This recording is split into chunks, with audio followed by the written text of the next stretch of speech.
மக்கள் அனைவருக்கும் வணக்கம். இன்றைய தினம் நான் பேசப்போவது போதையில்லா தமிழகத்தை பற்றி. போதை என்றாலே எல்லோருமே என்ன நினச்சிக்கிறாங்கன்னா, கஞ்சா மட்டும்தான் போதை அப்படின்னு சொல்லிட்டு தான் தொடர்ச்சியாக எல்லா ஆட்சிகளும் சரி, கஞ்சாவை மட்டும்தான் போதை என்று இவர்கள் அழைக்கிறார்கள். இப்போ மது போதை இல்லையா? நம்முடைய கேள்வி என்ன? மக்களுடைய கேள்வி என்ன? பெண்களுடைய கேள்வி என்ன? மது போதை இல்லையா? அப்படி யார் மதுவை போதை இல்லை என்று சொல்கிறார்களோ அவர்களுக்கு ஒரு கோட்டோ இல்லை ஒரு ஆஃபோ வாங்கி கொடுங்க. அவர்கள் போதை ஆகிறார்களா, அப்படி போதை இல்லாமல் தெளிவாக இருக்கிறார்களா என்று பார்த்து கொள்வோம். ஆக மொத்தத்தில் மதுவை விற்பவர்கள் அரசாங்கம். சட்டப்படி அந்த மதுவை விற்பதனால் அது சட்டத்திற்கு விரோதமானது அல்ல மது குடிப்பது.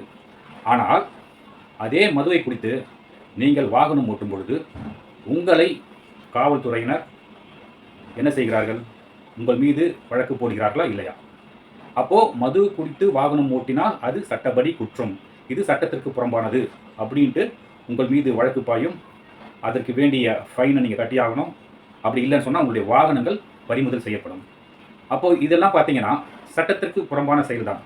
மது குடிப்பதும் சட்டத்திற்கு புறம்பானதான். ஆனால் அரசாங்கத்திற்கு வருமானம் வருகிறது என்ற எண்ணத்திற்காக, என்ற நோக்கத்திற்காக என்ன பண்ணுறாங்கன்னா மதுவை சட்ட ரீதியாக விற்கிறார்கள்.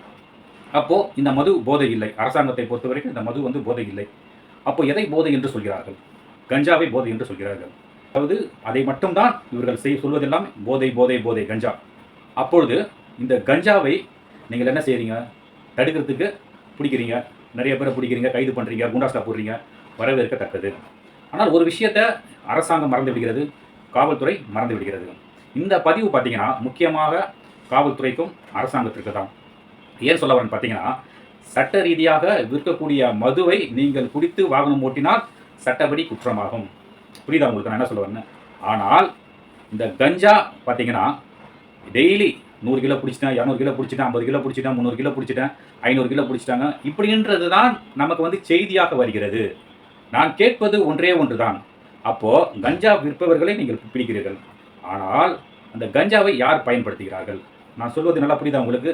கஞ்சாவை யார் பயன்படுத்துகிறார்கள்? கஞ்சாவை பயன்படுத்தக்கூடியவர்களை நீங்கள் எப்படி பிடிப்பீர்கள்? இதுதான் என்னுடைய கேள்வி.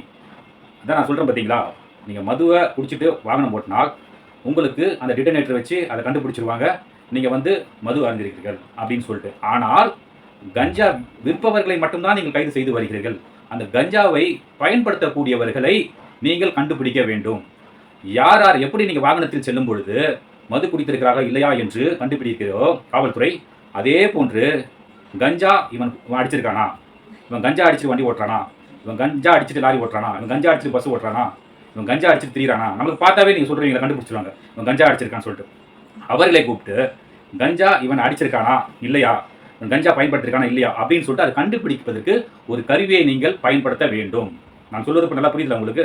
நீங்கள் கஞ்சா யார் அடிச்சிருக்காங்களா, அந்த கஞ்சா அடித்தவனை நீங்கள் பிடிச்சி நீங்கள் அவனை கைது செய்து அவனை சிறையில் தன்னாலே கஞ்சா பயன்படுத்தக்கூடியவர்கள் குறைவார்கள். அதாவது கஞ்சா அடிக்கிறார்கள், கஞ்சா பயன்படுத்துகிறார்கள்னா அவர்கள் மீது எந்த வழக்கமே பாயறதில்லை, அவர்களை கண்டுபிடிக்கிறதும் இல்லை. அது யார் பயன்படுத்துறது தெரியல, எல்லாம் சொல்லிக்க வேண்டியதான். காலேஜ் பசங்க பயன்படுத்துறாங்க, ஸ்கூல் பசங்க பயன்படுத்துறாங்க, இப்படியே நம்ம சொல்லிட்டு தான் இருக்கிறோமே தவிர பயன்படுத்துவர்கள் மாற்றதே இல்லை. இந்த கஞ்சா விற்பனைக்காக எடுத்து வருவர்கள் நீங்கள் பிடிக்கிறீர்கள், அவர்களை சிறையில் அடைக்கிறீர்கள், அவர்கள் மீது குண்டாஸ் போடுகிறீர்கள், வரவேற்கத்தக்கது. ஆனால் இது போன்று நீங்கள் கண்டுபிடிக்க வேண்டும், இது போன்று செய்ய வேண்டும். அதற்குத்தான் நான் திரும்ப சொல்வது என்னன்னு கேட்டீங்கன்னா, மது குடித்து வருவர்களுக்கு நீங்கள் அந்த டிட்டனேட்டர் வச்சு கண்டுபிடிக்கிறீங்க. அதே போல இவன் கஞ்சா குடிச்சிருக்கானா, கஞ்சா அடிச்சிருக்கானா அப்படின்னு கண்டுபிடிக்கிறதுக்கு நீங்கள் ஒரு கருவியை பயன்படுத்தி, அந்த கருவியை பயன்படுத்தி இவன் கஞ்சா அடிச்சிருக்கான்றது, இவன் கஞ்சா அடிச்சிருக்கான், கஞ்சா பயன்படுத்திருக்கான் அப்படின்னு நீங்கள் கண்டுபிடிச்சிங்கன்னா அவனை சிறையில் தள்ளுங்கள், அவர்கள் மீது வழக்கு பதிவு செய்யுங்கள். அப்போது பார்த்தீங்கன்னா இந்த பயன்பாடு குறையும், இந்த பயன்பாடு முடிவுக்கு வரும். எல்லோருக்கும் ஒரு பயம் வரும், ஐயோ நம்மளை கண்டுபிடிச்சிருவாங்க அப்படின்ற ஒரு பயம் வரும். எப்பொழுதுமே பயம் வந்தால்தான் அதற்கு ஒரு தீர்வு காண முடியும். நீங்கள் ஒருவருக்கு பயமே இல்லை, நமக்கு ஒன்றுமே பிரச்சனை இல்லை, நம்மளா மாட்ட போகிறோம், விற்கிறவங்க தானே மாட்ட போகிறோம் அப்படின்னு சொல்லிட்டு பயன்படுத்துகிற அத்தனை பேருமே இத்தனை ஆண்டு காலமாக இருந்து கொண்டு தான் இருக்கிறார்கள். இதற்கு சரியான தீர்வு காண்பதில்லை. அதாவது சரியான தீர்வு கண்டால் மட்டும்தான் எல்லா பிரச்சனைகளுக்கும் ஒரு முடிவுக்கு வரும். அந்த முடிவை, அந்த தொடக்கத்தை நீங்கள் இதுவரைக்கும் செய்யாமல் இருப்பது தான் தவறு. ஆகையால் உடனடியாக தமிழக அரசும் காவல்துறையும் இணைந்து இந்த கஞ்சா பயன்படுத்துகிறவர்களை யார் யார் பயன்படுத்துகிறார் என்பதை கண்டுபிடிக்க ஒரு கருவியை பயன்படுத்தி எப்படி நீங்கள் வாகன சோதனை செய்கிறீர்களோ அதே போல் வாகன சோதனை சரி, மற்ற இடங்களில் நீங்கள் இவர்கள் மீது ஒரு சிலரை சந்தேகப்படுறீர்களா, அவங்க கஞ்சா அடிச்சிருக்கான் சந்தேகப்படுறீங்களா, அவர்களை செக் பண்ணி அவர்கள் மீது சட்ட ரீதியாக நடவடிக்கை எடுத்தால் இந்த போதை பொருள், நீங்கள் சொல்லக்கூடிய இந்த கஞ்சா என்கிற போதை பொருள் தமிழகத்தில் மிகவும் குறைந்துவிடும், பயன்பாடு குறைந்துவிடும். பயம் வந்தால் தான் அதனுடைய பயன்பாடு குறையும். ஆகவே உடனடியாக தமிழக அரசு நான் சொல்லக்கூடிய இந்த திட்டத்தை நீங்கள் பயன்படுத்தினால் நிச்சயமாக தமிழகத்தில் கஞ்சா என்ற போதை இல்லாமல் வாழ முடியும். அதேபோல் இந்த மதுவை நீங்கள் படிப்படியாக குறைத்து கொண்டு வந்தீர்கள். அரசுக்கு லாபம் வருகிறது என்றுதான் எல்லா அரசியல் கட்சி தலைவர்களும் எதிர்பார்க்கிறார்கள். ஆளும் கட்சியும் அதுதான். அரசுக்கு வருமானம் வருது, டாஸ்மாக் மூலியமாக அரசுக்கு வருமானம் வருது, இந்த பணத்தை வைத்து நம்ம சில திட்டங்களை செய்கிறோம் என்றுதான் எல்லாருமே செய்து கொண்டே வருகிறீர்கள். ஆனால் மக்கள் உண்மையாகவே, பெண்களும் சரி நானும் சரி, நான் விஜய் அவர்கள் முதலமைச்சர் ஆனால் நிச்சயமாக இந்த டாஸ்மாக்கை, இந்த மதுவை குறைப்பார் என்று ரொம்பவே அவருடன் எதிர்பார்த்து கொண்டிருந்தோம். ஆனால் எல்லோருக்குமே அது சரியாக நிறைவேற்றினது பார்த்தா நிச்சயமாக இல்லை. ஏன்னா நீங்கள் ஒரு 700 கடையை குறைச்சிருக்கீங்க அப்படின்னு சொல்லிட்டு தான் ஒரு தீர்மானம் போட்டிருக்கீங்க, 700 கடை எடுத்திருக்கேன்னு சொல்லிட்டு. ஆனால் இதை முற்றிலுமாக குறைக்க வேண்டும். நீங்கள் 700 கடையை நீங்கள் மூடினா கூட கிட்டத்தட்ட 5000 கடைக்கு மேலே இருக்கிறது தமிழ்நாட்டில்.